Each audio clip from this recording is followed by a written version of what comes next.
Are you looking to fine-tune? Whether for your business, your job, your team, or yourself.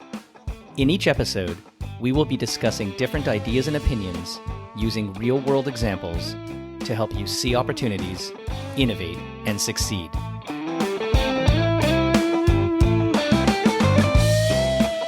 Hi, it's Corby Fine, and welcome to Fine Tune.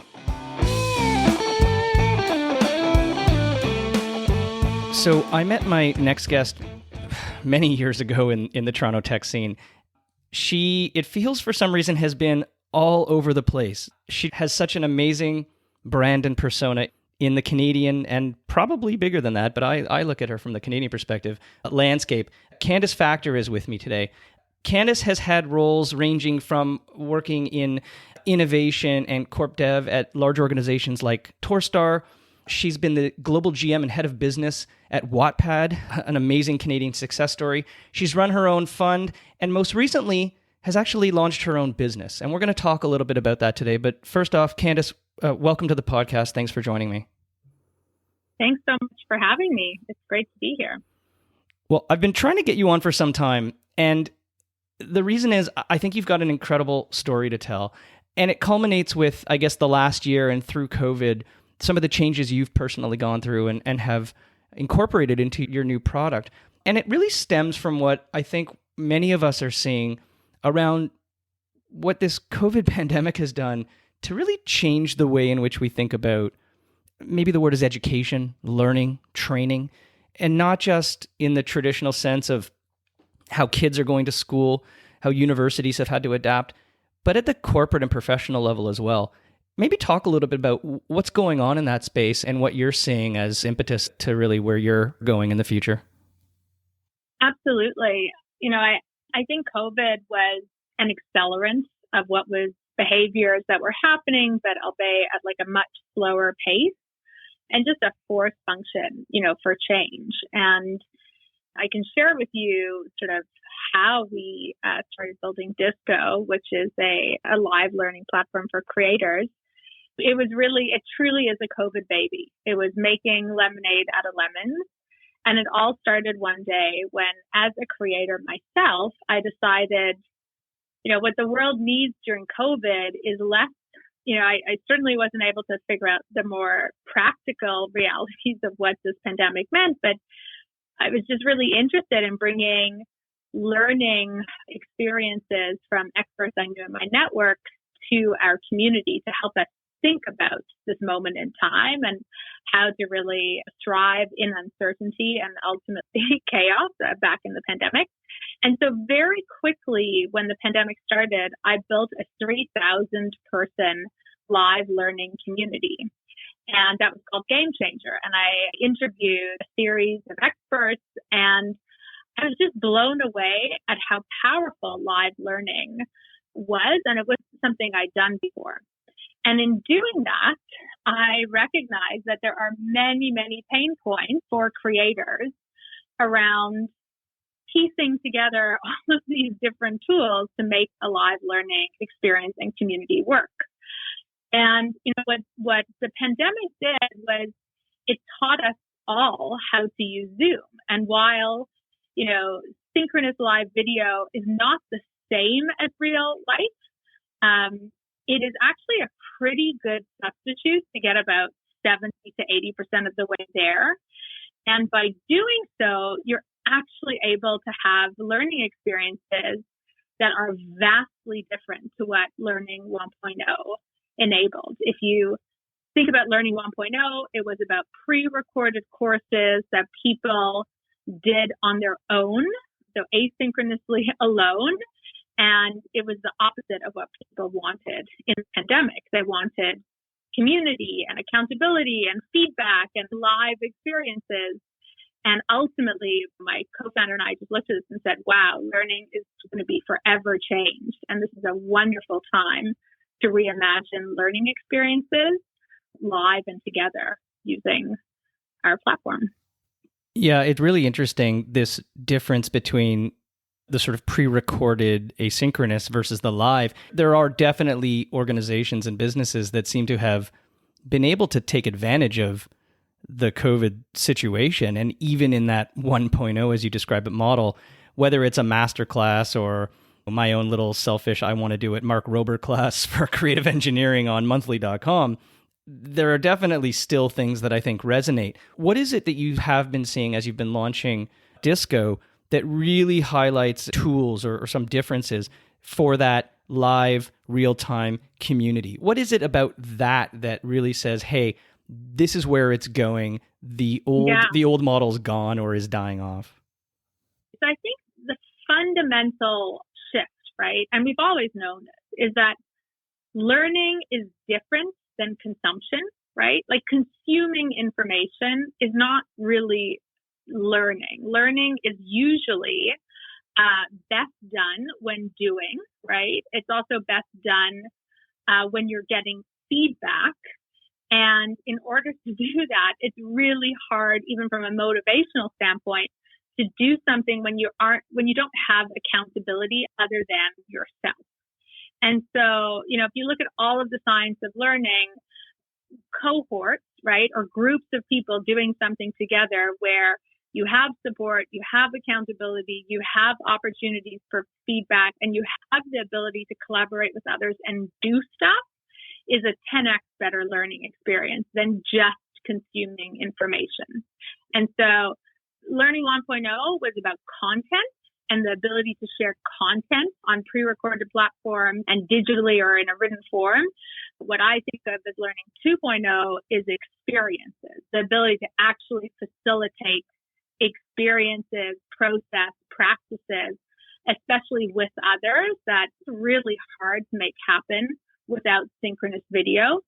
And it doesn't mean that there isn't a role for lessons or some asynchronous content in a hybrid, in a live learning experience. There absolutely is, but it's not a sufficient condition to really have people learn optimally. And the stats kind of prove it. 97% of people don't ever finish the pre-recorded course. It is very much I'm going to do this, and then life gets in the way because we're all so busy. Yeah, that's definitely something that I've experienced, having started things and then not finishing it. And I do think that sense of community, peer pressure, knowing everyone else is there live, seeing or maybe not seeing my face on screen also is a bit of a motivational factor to participate. The one thing I forgot to mention, which is super important, is scarcity, right? It's like when you know that something is there and there always, you are not inclined to actually go and listen to the live lecture or the live office hours or group experience. When there is scarcity, it is a forced function for you to go and partake in that scarcity, which is why live is so compelling. It's like, this is the only time this is happening for the next couple months or for the next year. It's also a huge motivator when something is scarce. I'll talk about it maybe later in the show on just what that means actually for creator monetization, because that's the other side of this, which is it's a profound change in terms of how creators are able to monetize on live learning versus pre-recorded. I literally had the scarcity conversation last night around two thoughts. One, my daughter's in university and has already in the first 2 months mastered the art of which lectures she has to go to and which ones she doesn't because of other ways to access the information in a non-real-time class situation. And then my brother actually just gave me access to his barber, and I went, and it was awesome. And my haircut is amazing.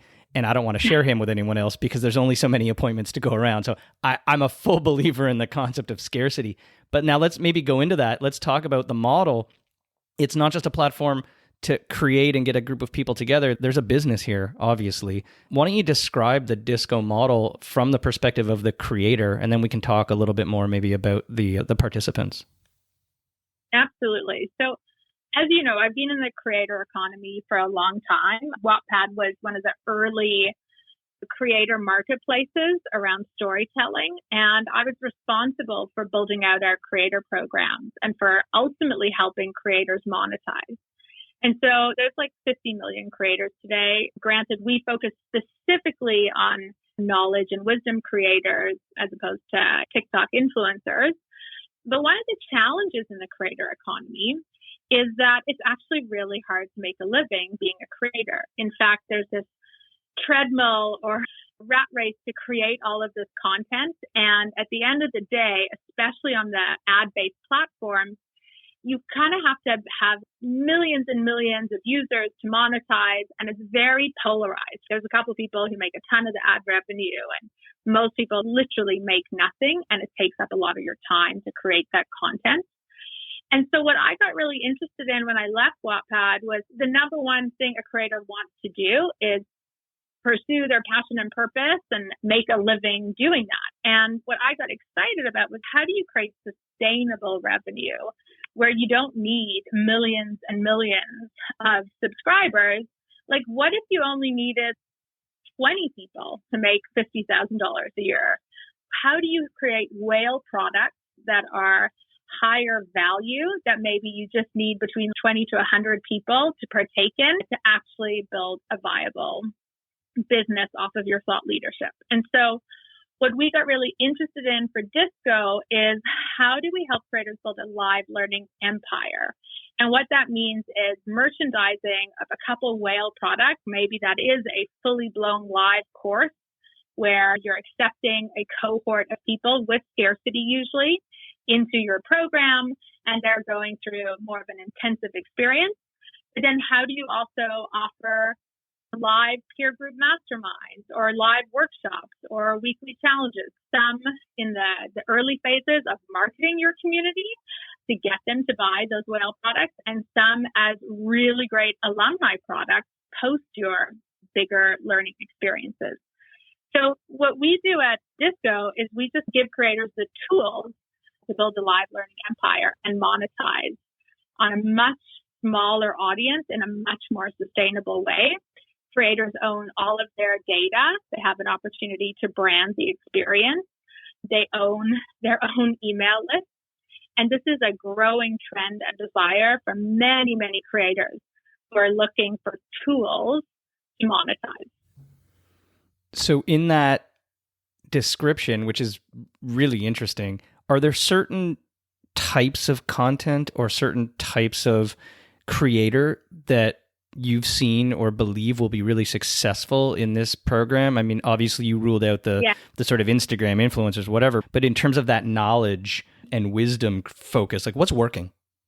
So this isn't a product for everyone, right? Like, if you're a newbie creator and you are going after an audience that doesn't have money to spend on learning, it's likely not going to be a product for you. But there are millions of creators that are authors, speakers, thought leaders, Substack writers, podcasters who have incredible wisdom to share that, you know, are looking for ways to have a high value whale product, as well as maybe some smaller products in the mastermind or live lecture series or workshop series. We think that's who the product is best for. And specifically in terms of topics that creators cover, it does run the gamut. There's a lot of creators in values where people want continuing ed or knowledge. So some of the categories that are very popular on Disco, everything from leadership courses to product marketing courses to, you know, masterful storytelling courses to pitching and performative speaking courses to cryptocurrency courses. And then we even have businesses who are using our platform. So for example, Zapier, which is a no-code school, they teach people how to use no-code tools. They're one of our best customers. They use our platform to run their no-code school. So think about all of the micro schools, learning communities, boot camps, and even companies are now looking at this saying, maybe the best way to do customer onboarding and retention is through live learning. So we even have, you know, a bunch of SaaS brands and companies that are looking to educate their customers, looking to live learning as a great way to engage their customers. Yeah, I was actually thinking along a different corporate line, which is many organizations offer training and learning benefits to their employees. And one of the ways that I think a big player in the market. LinkedIn has taken that on is by buying a content providing organization, lynda.com, embedding it. And now it's a quote corporate benefit to have unlimited access to, again, 1.0 pre-recorded content. But do you also see that as a potential opportunity for organizations to empower to their employee base? We have been approached and are actually working. It's going to be in a very large financial institution who wants to put together a live learning program, which, before they used to have speakers, right? Or just keynotes that came in and that's great. It's like a start. So let's say specifically on climate change and what one of our creators runs an amazing course called Carbonauts, which is a 5-week course to lower your carbon footprint. What's interesting is corporates are looking at this for their employees because speaking or a keynote speech is great, but then it just kind of goes back to normal. Well, what's great about live learning like this is you can actually have a cohort of your leaders across the organization come together on a regular basis and have follow-up from the talks that they're given, and even have ways in which you can give them assignments and have them coordinate to continue their learning, post these things. So we're absolutely seeing that. And in fact, I think over time, corporates are going to completely reimagine live learning. And what's interesting in the context of hybrid work is that, offices are not in person anymore.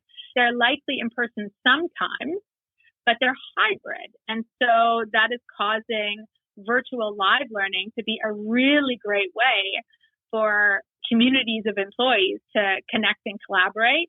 And what's great about live learning is it's efficient, right? It's like I just hop on the call. I don't have to travel somewhere. It's economical at tenth of the cost relative to hotels, accommodation, conference calls. And then the market is global, right? So whoever you're serving, you have the entire world at your disposal. So it's quite remarkable just how powerful virtual live learning is going to become. So you don't just build businesses, you use the businesses that you build. And one thing I want to ask you about before we get to the end is your accelerator program. Maybe talk a little bit about what the accelerator is and how you're actually putting, yourself into your own customer's shoes and really helping to not just gain adoption of the platform, but really help people understand what it is to build quality content and quality programs.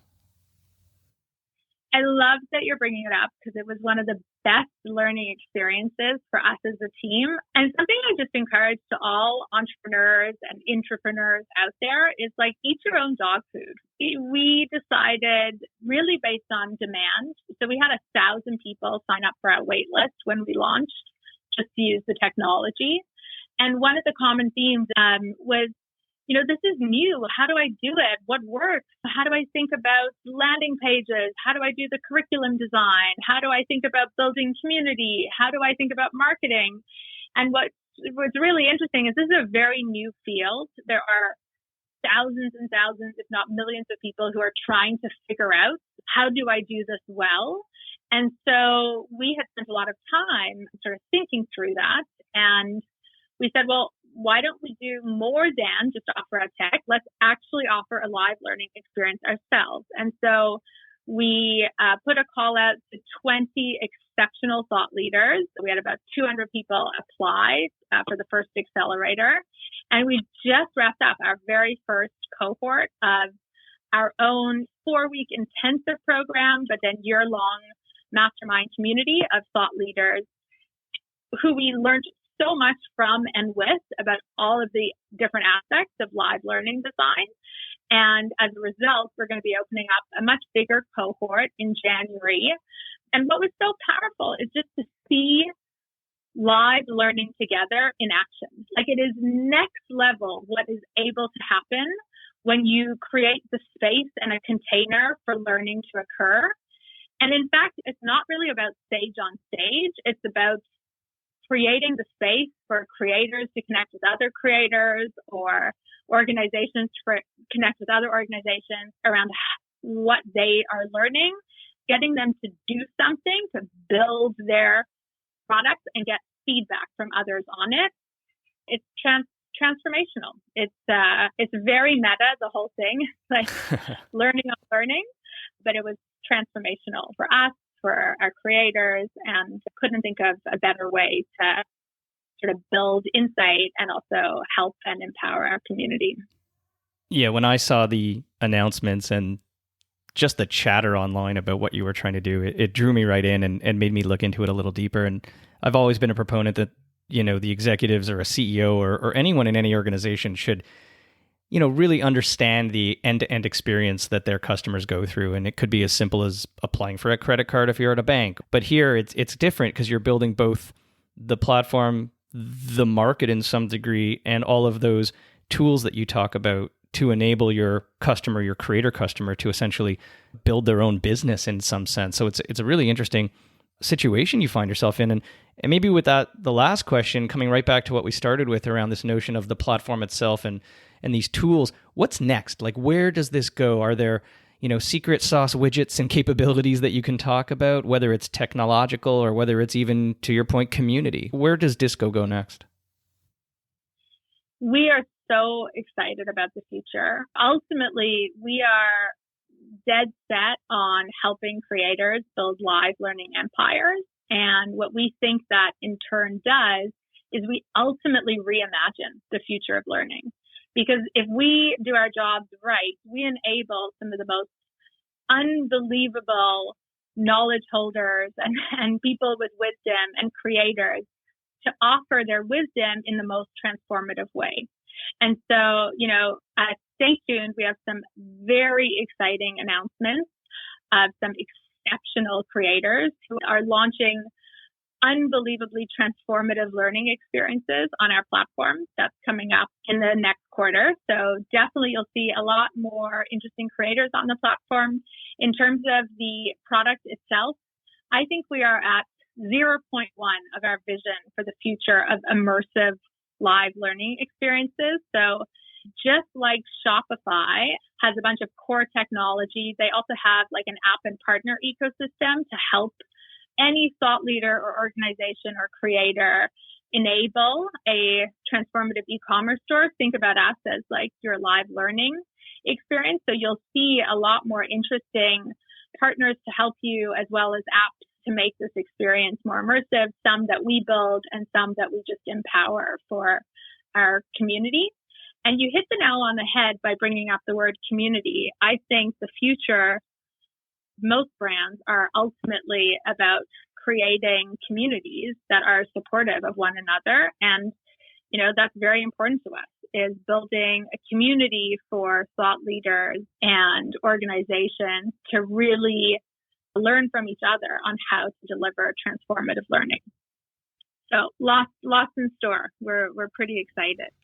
Well, I look forward to the evolution of podcasting course or empire, I will call it, and being a part of that. But Candice Faktor, co-founder of Disco, that's at disco.co, really the mission of helping creators build live learning empires, I think is just an incredible statement and so timely in today's world, to your point of disparate and global workforces all trying to help each other and learn and build this community. I look forward to the evolution of the platform, and thank you so much for spending time with me today. Thank you. We can't wait to have you join our community. You would make an amazing creator. Well, I'm going to sign up for the next accelerator and get on that wait list, but let's go from there. Sounds great. Thanks so much for having me. Have a good one. Real honor. Take care. Bye.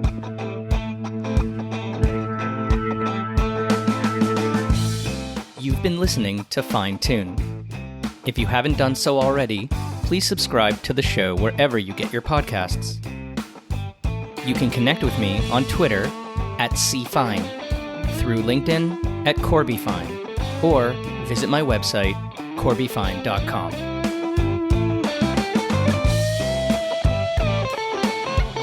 Fine Tune is produced by me, Corby Fine. Thanks for listening.